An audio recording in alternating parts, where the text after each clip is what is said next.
G'day everyone and welcome to Flock, a New Orleans Pelicans podcast. I am your host, Lyle Swithenbank, at Lyle Swithenbank on Twitter.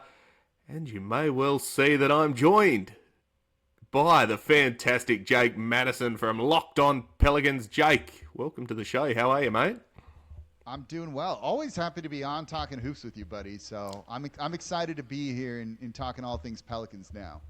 Oh, I tell you what, it feels like a long time between drinks every time we get on, and the whole landscape of the Pelicans has changed.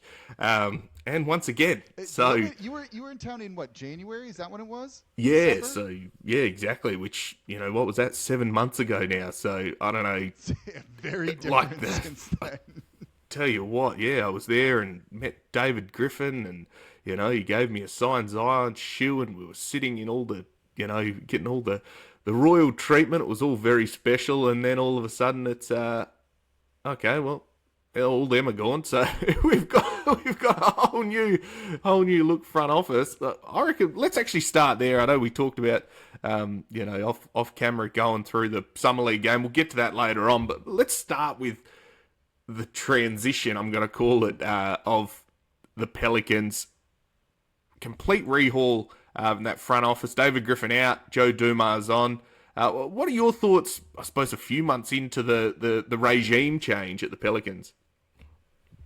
It's one of those things where we've just got to wait and see. And it's like, you're in a car. It's like you're in one of those driverless cars, it feels like, and you're just waiting to see how it's going to go. Like, is it going to take you to your destination safely, or does it feel like it's going to crash? And I haven't been in one yet. I'm planning on doing that like this week for where I am. I'm curious about it.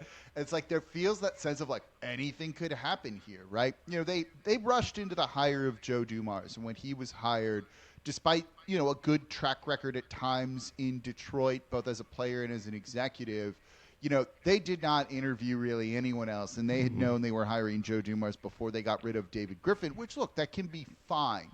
But this is a franchise that's kind of not been in the greatest spot, so you want to make sure you get this hire correctly. But they hire Joe Dumars, and then he comes in about as aggressive as you can possibly get, bringing in immediately Troy Weaver to kind of be his deputy, losing general manager Bryson Graham, who had done a very good job of drafting here in New Orleans and who had risen through the ranks of the organization, then getting real aggressive with that Jordan Poole trade, then on draft night about as aggressive as it can be, and these are aggressive moves that could absolutely backfire, crash and burn the franchise, but, we don't know that for sure yet. That's, an optimistic reading on it, I think.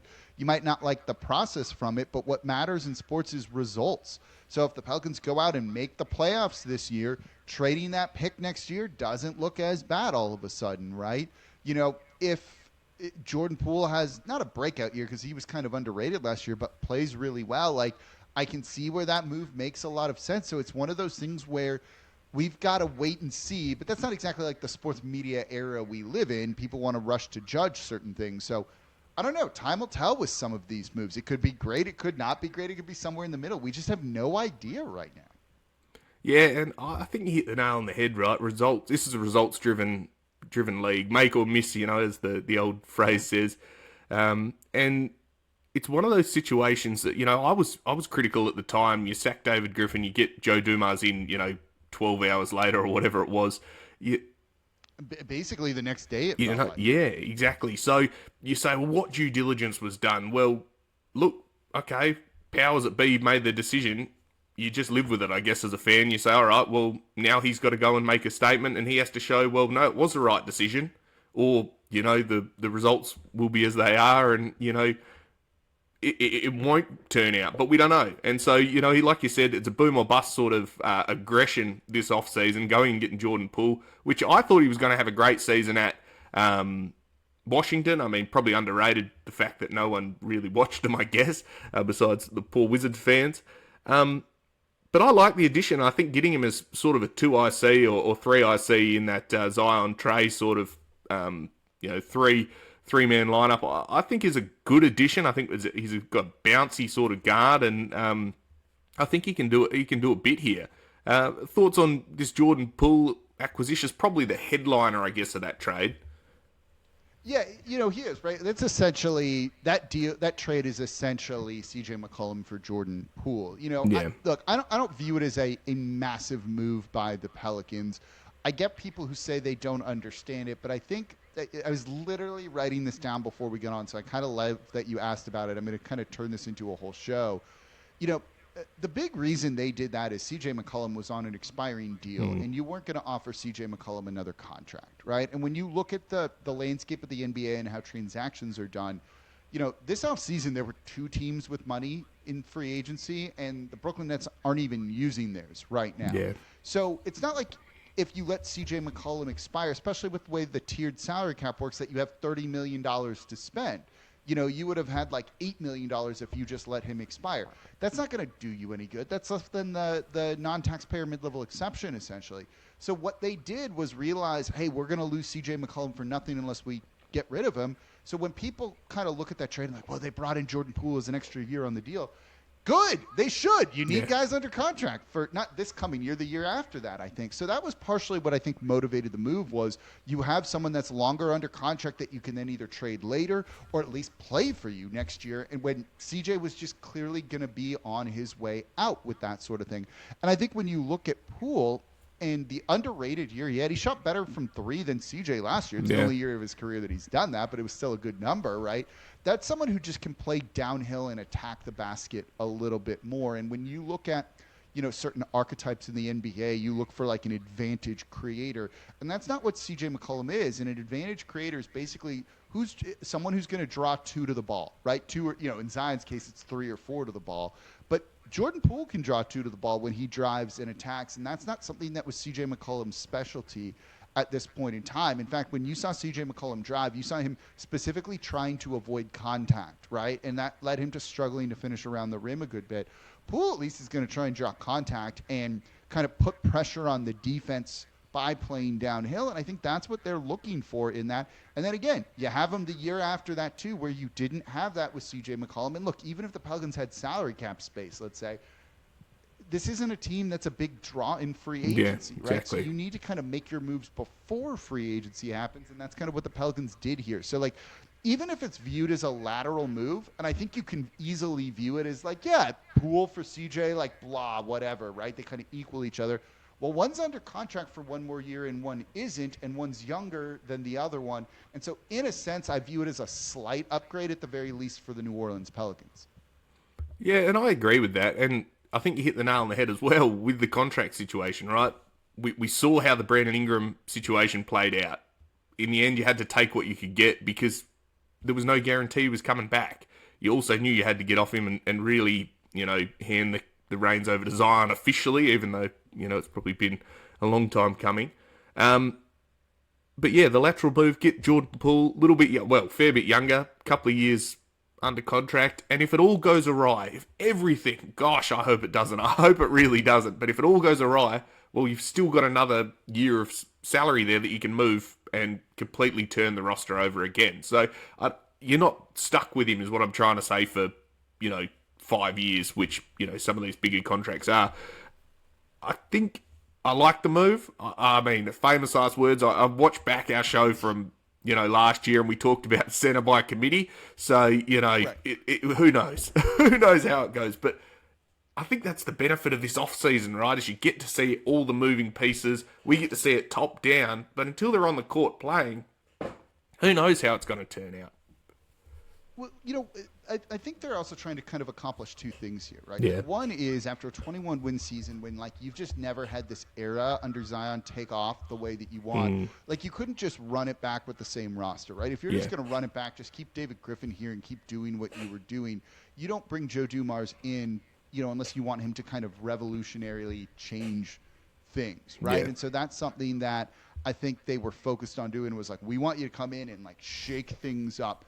And he's shaking things up. Whether that's a good shake or a bad shake, we'll find out, I think, when it comes to it. But also, like, when you look at Jordan Poole, he was the number one guy on the Wizards last season. I think they're also starting to kind of bake into their roster and everything they're doing some insurance should Zion Williamson get hurt. If he goes down, all right, maybe Jordan Poole's our number one guy. He did it for the Wizards last year. He was really good at that sort of Yeah. thing, right?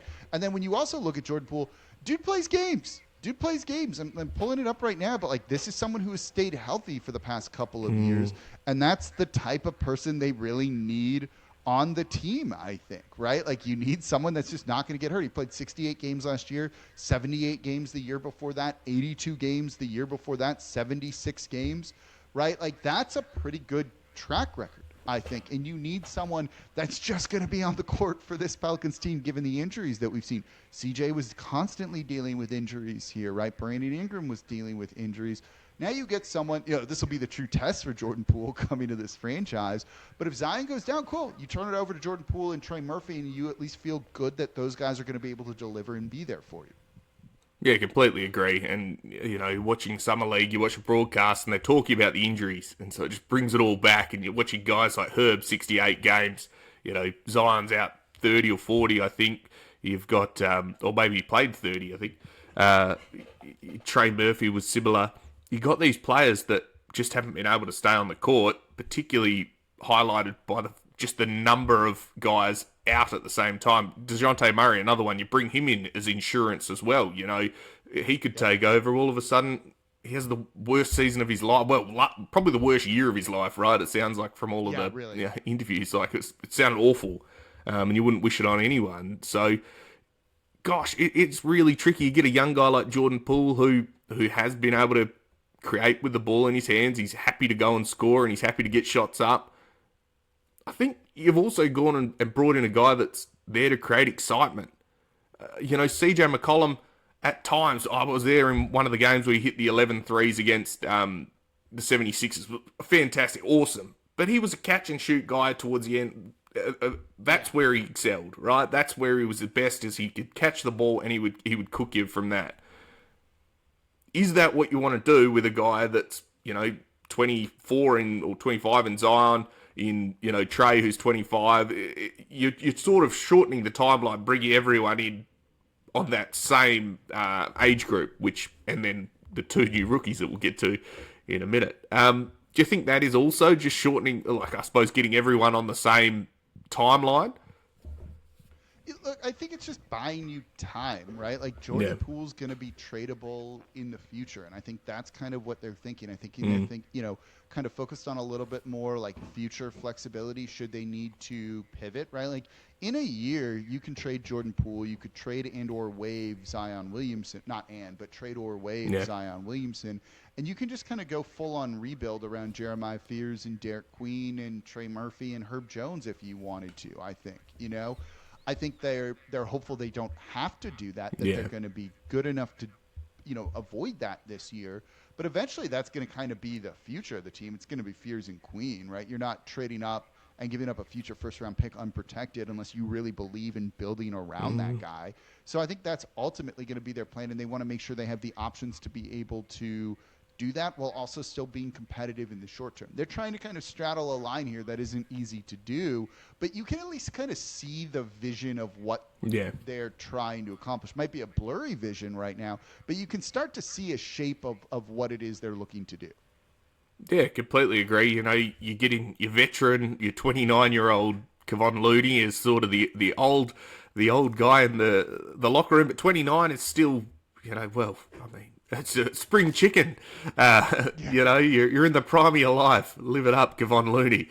Don't wish your life away. But it's he's sitting there as sort of the guy that's been there, done that. He's been on championship rosters. He has the connection with Jordan Poole as well. Willie Green as well as an assistant there at the time at the Warriors. I think I can see what they're trying to do. I think you're exactly right. They're trying to be competitive now, but also keep a mind on, well, these are all movable assets that have value. Should it all go awry and we have to lean completely into the new guard in Jeremiah Fears and Derek Queen. I suppose... I think that's their goal ultimately. Yeah, pivoting, I suppose, amazing segue, is that we move to the two new rookies that we get. How's that for continuity? Jeremiah Fears, Derek Queen. I thought Jeremiah Fears great pick up at 7. I thought, I don't really follow college, but, as soon as you get the player, you start digging in and finding out what he's about. What we've seen in Summer League, I think, has been pretty promising, to be fair. Derek Queen, probably the most controversial pick of the draft, and gosh, the pundits got into us about it. But I mean, from what we've seen, there's some upside there. Absolutely, it looks like he's a player. That's for sure. Thoughts on the two guys? Yeah, look, I was very high on Jeremiah Fears going into this draft, and I think when you've looked at him in summer league, he's shown you exactly what you want to see. He's shown actually steady improvement over all the 4 games that he's played too, and I don't know if he'll play in this 5th game, but he plays downhill. He's like literally it's zero fears, right? Like it's the easiest way to describe him. The dude just plays an attacking downhill style and is kind of relentless. And he looks like a hyper-athletic 18-year-old. Plays a little too fast at times, sometimes drives without a plan. That's okay. That's the type of thing that comes with time. But the dude clearly can find space to get his shot attempt off at the rim. I think that's really important. This Pelicans team isn't going to have great spacing next year. I think it's impossible to have good spacing when you have Zion Williamson. So you need a guard that can find those creases and learn how to kind of do all that, and he definitely has shown that. And in the game, which I know we'll talk about a little bit more in a few, against the Oklahoma City Thunder, like he finished exceptionally well around the rim, and that's a really important quality they need. The Pelicans were the 4th worst team when it came to field goal percentage at the rim last season. They basically were blowing layups constantly. And I just talked about this on my show where like that kills your defense. You're just gifting transition opportunities to your opponent if you miss a shot at the rim. The guy who misses the layup then ends up out of bounds on the baseline, and it's immediately already 5-on-4 in a fast break situation against you. That leads to more transition opportunities than turnovers does. So getting a guy that can finish around the rim, right, and put that pressure on a defense was massively important for them, and he shows potential to be able to shoot as well. So I was really high on him. I think what we've seen from him in summer league, even if the stats don't always show up great, is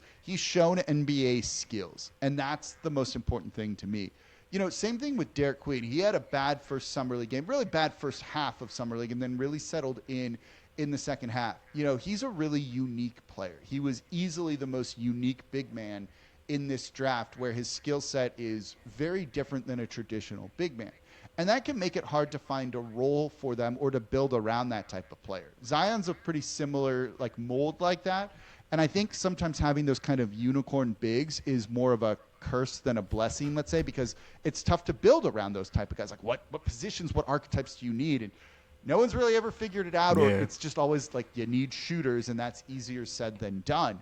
So, I think that's why you're seeing some of the struggles with him in summer league is he's like, am I running the show on offense? Do I need to be a little bit more passive and fit in? Should I be more aggressive? And, he doesn't have a clearly defined role, and that's how you really help rookies succeed. And so that I think is going to be kind of important for the Pelicans to figure out with him. But right now, as we're recording this, which is, Thursday afternoon, Thursday early evening in the U.S., he's tied as the leading rebounder in summer league right now at 11 rebounds per game. Defensive rebounding was a problem for the Pelicans next season. I think at the very least, once he kind of gets into a little bit better game shape, and it just learns he's got to play harder, he's going to be able to be a pretty good rebounder. He was pretty good. He was above average in college. I think he can be at least above average in the NBA. And then you have that such unique skill set of, we've seen some of just finishing with both his left and right hand, I think is really important. You've seen the passing and the court vision from him too. He does some things out there that, you're going to look at and be like, oh wow, we rarely see a big man play like that.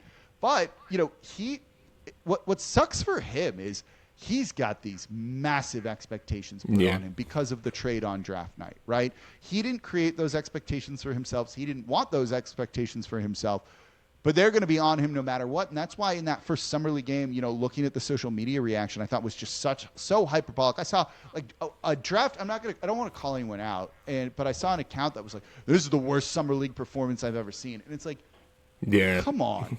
Come on. That's not the case. And it's like a big draft account. And it's like, look, he was a polarizing prospect going into the draft. If you liked him, you saw the skill that he had and the uniqueness that he had as a player. And if you didn't like Derek Queen, it was like, okay, he doesn't always give 100% effort. Is he in shape? And kind of more of that side of things. You didn't, he doesn't try on defense, right? You didn't have a knock on his skill. It was the other stuff. And in summer league, it's just reinforcing whichever side you were on. if you liked Derek Queen going into the draft, you're going to use what you've seen from him to justify that. If you didn't like Derek Queen, you're going to use the stuff against him to kind of justify your position on it, which is like a shame. We should be going into Summer League with an open mind, watching these players and trying to figure out where do they fit in, where can they grow, and just kind of embracing the process rather than trying to kind of like put a grade on that trade or a grade on a player or define his career path already. He's shown enough where you're like, yeah, he can be a good NBA player. There's some things he needs to clean up, absolutely. And let's see after Summer League where, it's his first interaction at this level, what he can do from there, and we'll see him in training camp and preseason and the start of the season, and that's where we're going to have a more accurate picture of him as a player, but not based off of 3 Summer League games because that's all he's going to play. Yeah, and we're also looking at a guy who's just been drafted, it's the middle of July. You're not starting playing, meaningful basketball until the end of October. There's a lot of water to go under the bridge to get from where he is now to the start of the season. And I think it's really difficult for, anyone to go out and say, oh, this guy's boom or bust based on Summer League. I think we've seen it time and again, Let's Jackson Hayes, our own, Pelicans draftee. He looked like he was the second coming of Dwight Howard in Summer League. He was incredible. He posterized some guy into the next year. And we saw how that's worked out. Yeah, okay, fine, role player, that's all right. But I think the opinions have to still be out until we see meaningful basketball where he's in a defined role with other NBA players. Because we also forget there's a whole heap of people in Summer League that are trying to get another job. Derek Queen, Jeremiah Fears, they have guaranteed roles. They know that they're tipping up to a team in October and they're going to be able to play for 2, 3, 4 years at least at the Pelicans. The rest of the team are in question marks. Yeah. Yeah, it's just one of those things that's going to take some time, right? Yeah. And I think, Joe Dumars and group, he just gave an interview with Anscape.com with Mark Spears there where, he said, we've built a team around where we don't feel we need these rookies to contribute day one, essentially, and it can allow us to bring them along slower. If they need it, they might be ready to contribute. It's just, we'll find out, right? Look, we can get into stuff with head coach Willie Green, but we've seen he will play the right kind of – he'll play rookies if he feel they can contribute to winning. We've seen that with Herb Jones. There's also been moments with, Trey Murphy that same year. It's you should have been playing Trey more, and he didn't. Jordan Hawkins has been kind of up and down. So we'll see. But, I think they've kind of built a situation where these rookies don't need to play right away and contribute meaningful minutes, which can be a good thing for them. But if they're ready to, maybe they will.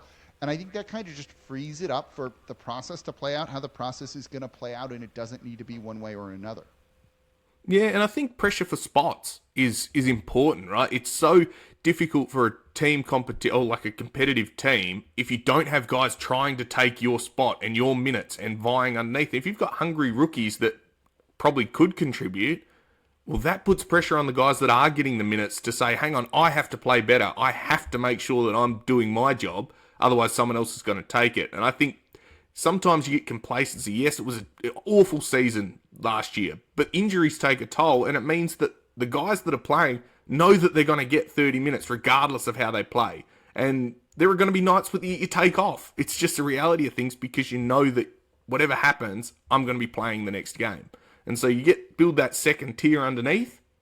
I think it's a good thing, right? And hungry young guys that want to take your spot, I think it just puts more pressure on the other established guys to contribute.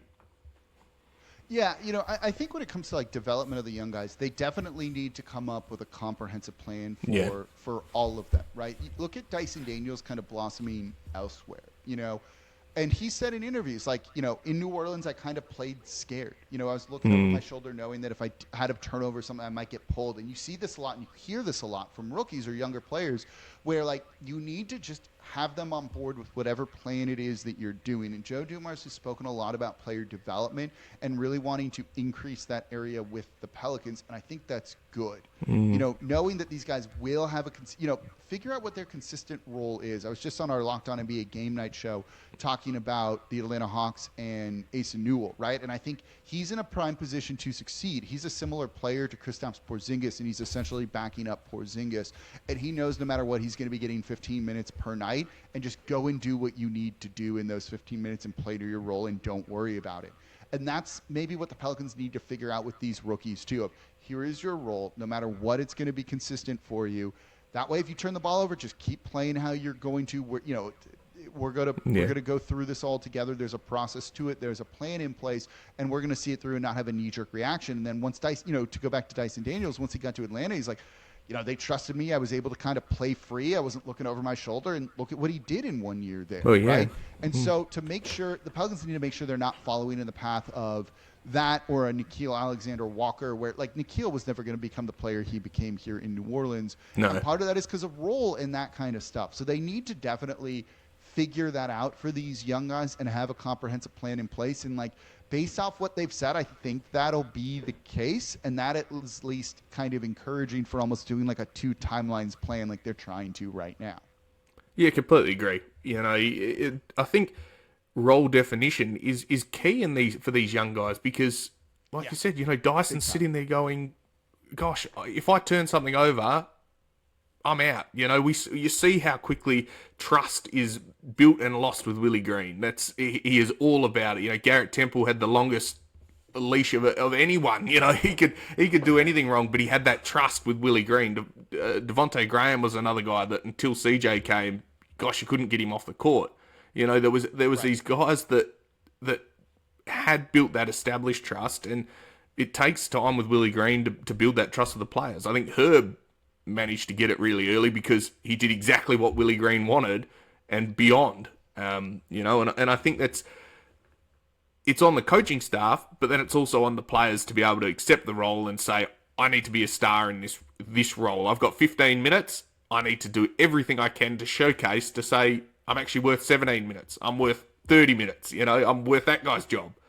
And I think that has to be part of it. Team a little bit, right? Like, you saw it with like Jackson Hayes, where whenever he went out, he was just going for like highlight dunks to make himself look good, yes. Right? And it wasn't playing part of the team, and he would do stupid stuff, and it was like, well, we got to pull him now because we are trying to win basketball games because they've kind of been in like a win now for the whole Zion era, and they're going to be in win now this year. So these guys, whether it's Fears, PV, Queen, need to understand what their role is, why they're doing that, and how it's to help the team succeed. And if they accept that, if they buy into it, just focus on that and do that as best as you can possibly do.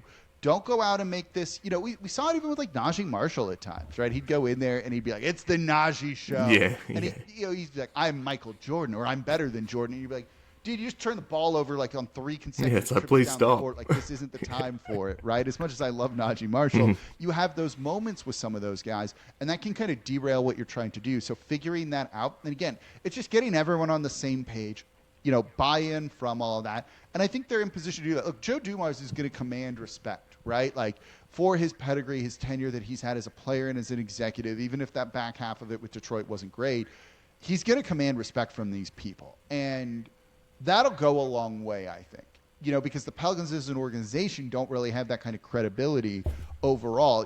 Players are going to come in here and be like, you're the freaking Pelicans. Like, what have you done? What have you won? Why should I listen to you? This isn't the Miami Heat with Heat culture and all of that stuff. Joe Dumars does add some of that. And so I think that can really help kind of make sure everyone's moving in the same direction. Yeah, exactly. And I think Joe Dumars, because of his reputation, gives you some sort of legitimacy, right? And you could see that sitting there, Zion sitting with Joe Dumars at the most recent Summer League games. He's sitting there and they're talking and things like that. And there's always this talk, can you get through to Zion and things like that? And I mean, there's, it's a two-way street with all of that. But at the same time, if you've got someone that's done it, it commands respect. I've been there. I've won at the highest level. I know exactly what you're going through as a player. And if you can build that rapport, it then gives you that legitimacy that I want to go there and I want to be under Joe's, watch. And I think that, I think it does nothing but give you, if anything, a little bit of legitimacy that the team success can't really give you, which is tricky, right? And you can't build that overnight without going and winning multiple championships and having a history that's 75 years old, which we just don't have. So it is interesting. I'm looking forward to seeing how it all sort of plays out. I mean, staying on the Summer League topic, we had game 4 last night or yesterday morning or whatever it was, whatever time zone we're in. Whatever continent you're on, Yes, time zone you're in. exactly. And we played the Oklahoma City Thunder, sort of died in the behind to finish the game, which was not ideal. We've seen a bit of that. Probably the best game for Jeremiah Fears. I thought he was across the board, efficient, 8 of 15, 20 points, 6 rebounds, 6 assists. And gosh, he gets to the basket. I know we touched about it quickly, but he plays bigger than he is. And that to me is like, hang on, this guy can get to the basket. He gets big men, stumbling backwards because he comes at him so fast. What did you think of this game? And I mean, particularly Jeremiah Fears. That had me excited. I was up and about watching that. So you saw growth from him in this game, right? When you look at him kind of getting close to the restricted area, he was, I want to say it was 6 of 7 basically in the restricted area or like right by it. That's really encouraging. His finishing had been incredible the first 2 games. It got a little bit better in the third game. Then it kind of was like elite in this game, right? And the Pelicans need that from him. And I think what you saw him do, is just play a little bit more in control and not faster, but just processing the game at a higher level. What we had seen from him in the first couple of games was he's just going to attack without a plan. He's like, I'm just going to use my speed to blow by my defender, get downhill, put pressure on the rim, and we'll figure it out when we're going to get there, which isn't always the best thing, right? The best drivers, guys like that can slashers that can attack, are thinking a move or two ahead of what the defense is going to do, where his options are to pass. So not only did you see him finish around the rim significantly better, trying to anticipate some of that, this was the best game he had in terms of assists, right? He had 6 assists in this game. And that was him being like, all right, if they meet me at the rim and the guy rotates over from the weak side, I need to kick it out there. Or if it's a different defender coming over, here's where I need to get the ball. And he started creating for others that in a way that we hadn't seen from him just yet. And so I think that is one of the more encouraging things that we've seen from him here that he was doing. And so that was really great in my opinion. Look, you want to see a little bit of improvement as you go on. Again, Summer League's not the best indicator of whether you're going to be good or bad or anything like that. It'll show you if you can't play, right?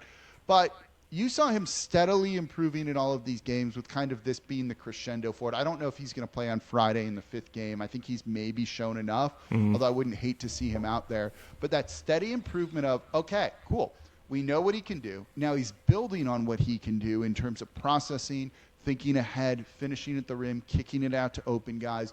That was tremendous, right? Like talking to people around the league who are watching him, whether it's people working in current front offices or just other media, everyone has been pretty impressed with Jeremiah Fears, and there's nothing to look at, with him with this being like, should not have been the 7th. Yeah. If anything, he should have been a little bit higher here.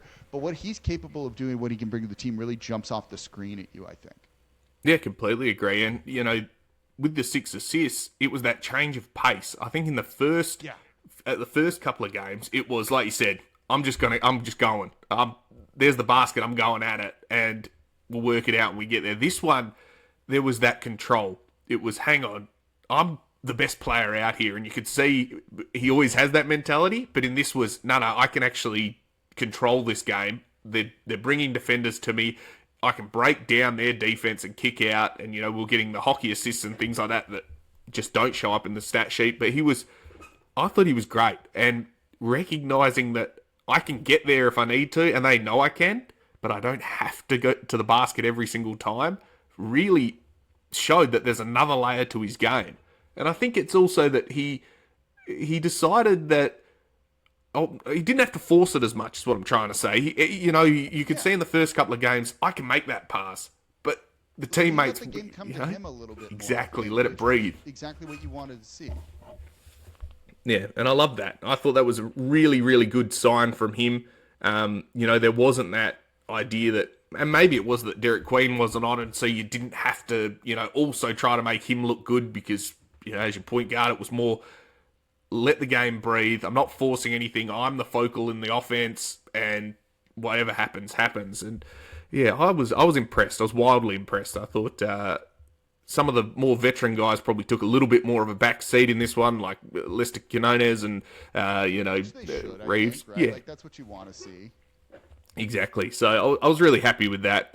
Look, the one thing that I did actually quite like was not that I liked that he got ejected, but I like the competitive nous that he comes with. I like that he's got a bit of, well, down here He's you a got shit chippy on your little liver. dude, isn't he? Yeah, he just chirps, and I love that. You want that from your point guard. Get into him, let him know that you're there and that you're not going to back down to anything. The kid's, 18, 19, straight out of college, and he'll go at anyone, and I don't mind that at all. I mean, you got to back it up with good play, right? Otherwise, you're just, annoying. But I don't mind that he doesn't back down, and he's more than happy to let him know about it if he does something good. So, yeah, I was impressed with that, and I like that attitude. One other thing that stands out to me about him, and I'd like to get your thoughts on it, is the leadership piece. I thought all the way through he has been fantastic at just leading in terms of get the guys together if there was a foul. It was, hey, guy, you missed that pass. You got to be at this read, and we've seen some of the mic'd up type situations. What are your thoughts on this leadership piece? And I suppose that bodes well to get more leaders on the team, right? Yeah, look, you need it, right? Like, they've been struggling with leadership in a sense for a while, and now you're going to have a void with CJ McCollum gone, I think. Yeah. And I think when you look at Joe Dumars and what he's trying to build with this team, he's been very clear on some of the qualities and traits that he's looking for in players, and that's leadership being one of them, just approaching things the right way. Teamwork's one of them, like the toughness, right? Like vocalness, all that. And so Fears is kind of displaying that, which is like, oh, yeah, this is like a Joe Dumars kind of guy here, it really seems like. And so I've liked that, right? When you've looked at this team, they've looked for others to kind of step up with leadership because that's not Zion Williamson necessarily. And if they do end up moving on from Zion, and look, and I think they're open to that should the right situation present itself, you got Jeremiah Fears, who's eventually going to be your starting point guard. Eventually, It might not be this season, might not be next season, but year 3 or 4, you would imagine that's going to be the case. You need that. You need your best players to be vocal leaders, and this team hasn't had it. That was not Brandon Ingram at all. No. It has not been Zion Williamson either. And I think that goes to why you've seen Joe Dumars call someone like DeJounte Murray a core player of the team, more for the off-court stuff and the leadership aspects of it. So if you're starting to kind of develop these leadership qualities in these young rookies, particularly Fears, who is going to be your main guy at one point, that's a great quality to have because then you don't need to try and scramble and figure out what to do with that void of leadership later down the line. Yeah, and I think you want your better players to be these leaders, right? It's so hard to have someone that isn't playing much then telling you what you're doing wrong, right? I can imagine that you're sitting there going, well, you can't even get on here, so what do you got to tell me? So the respect, that mutual respect has to be earned as well. So it is tricky, right? And sometimes you don't just want one of the wily old vets telling you, oh, come on, you got to make that read when you're like, well, I'm out here trying, gosh, come and do it yourself then, whereas if you've got a young guy that's doing it. You need guys that lead by example, but are also vocal too, right? Exactly. Herb leads by example, but isn't the most vocal guy. You need both of those, and you need it to come through from your best players. That's one of the most important things, I think.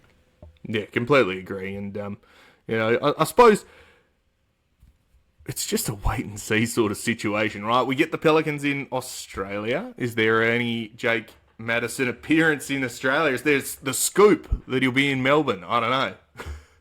No, unfortunately. I wish. That sounds fun, but I've got too much going on here, man. I'd love to come visit you down there and let you get to show me around and we get to reverse the tables here. I'm sure you're thrilled about this, though. That's pretty awesome. I know it's not exactly where you are, but going to be exciting that you got them coming down under for the tour and everything. Oh, to me, when I found out, so I was quite fortunate. David Griffin told me back in January, and I was sort of under. You've just been sitting on a scoop like that, huh?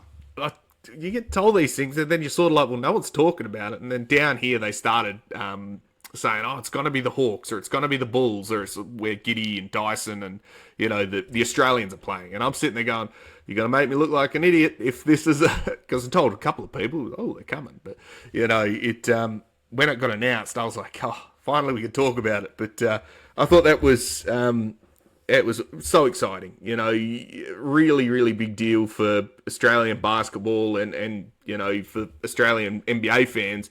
It's going to be great. I'm looking forward. I'm over there for the week. It's going to be really, really good fun. going to all the events, which will be. It's just going to be nice to get all these basketball fans together, which isn't the biggest sport in Australia. It's probably top 3 or 4. It's nice to have something like that and to get an actual NBA team to come down. And yeah, it's a showcase. And yeah, okay, they were bad last year, but it shows that our basketball fandom is being appreciated and acknowledged. Like, yeah. So it's fun. No, I'm looking forward to it. And yeah, no doubt we'll be seeing lots of fellow Pelicans fans, long-suffering, shall we say, Pelicans fans that are with us, and we can have a bit of joy on that week in October, which will be really, really fun. So I'm looking forward to that. Jake, before we go, thoughts on this upcoming season? If you could cast in your crystal ball, I don't want a number because that's really, really difficult, right? All going to plan. What do you think happens? Or what do you hope happens, I guess? I think if you're looking for like a realistic best case scenario, so like, it's not perfect, right? That'd be the 1 seed. That's not, they go undefeated. That's not realistic here. Yeah. Look, I think on the high end, they're fighting for the 6th spot. Like that's truly kind of what I see their ceiling being. I don't see them going above that. The Western Conference is going to be absolutely brutal. And truthfully, to fight for the 6th seed, they're going to need exceptional health from Zion Williamson, which I'll believe it kind of when I see it. I'm a little bit more out on Zion than I've been before just because it's been so many years of this and you keep kind of spinning the wheels, right? Deck chairs on the Titanic, to use a cliche or something like that. And that's not great. What I'm most excited about with that, right? That all said is you can start to see an era for this team after Zion Williamson. And I think that's important. We haven't really been able to see that. I haven't been able to see that. You can start to see that coming into a picture a little bit more. And even if Zion goes down, you see some insurance with Jordan Poole and some of these other guys that, all right, maybe just pop Queen in there. And while he doesn't do what Zion does, he does some similar things. And it just allows others to pick up the slack a little bit. And so you can see a season where maybe Zion goes down and they're at least fighting for a play-in tournament spot. You're likely looking at the 10th seed, but maybe you get in that way, right? And so I'm not as down on them as Vegas and some others are, but I'm not super high on the team realistically either. I think they fall somewhere between 10 and 6 in the Western Conference, likely on the lower end of that. But that might be enough. If you just get into the playoffs, however it is, that's going to be a really successful season for this team, and I do think that is doable.